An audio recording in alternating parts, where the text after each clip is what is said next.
Unbox tayo ng ating parts, no, na gagamitin natin sa mga project natin. Ito guys, pakita ko lang sa inyo. Ayan, galing ng Lazada, mura lang po yan. So nag-iipon na tayo ng mga pyesa, no, para pag ginawa natin. Ito guys, ito yung mga rubber o-ring, 25 pieces guys. Ayan. Marami mong paggagamitan nito guys, no? Lalo na sa mga motor, sa aircon, yan. Kaya pag binaklas yung aircon, nagki-cleaning. Kasi nakita ko guys, pag nagki-cleaning, ito na yung ginagamit nila, rubber o-ring, no? Ito na yung pinapalitan, no? Kaya yung aircon, yung nagli-leak, lalo na sa, ano, no? Sa sasakyan. Nakita ko. Yan, yung mga sekreto. Yung mga sekreto nila guys. Ayan, no? Mga rubber o-ring.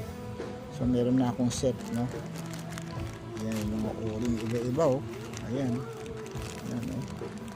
Ayan. Iba-iba guys. Ang mura lang nito sa Lazada. Ayan, oh. So kasi pag binili mo to sa ano, ayan guys, so kompleto. Pag binili mo to sa motor shop, ang mahal na, iba na yung presyo per piece na yan.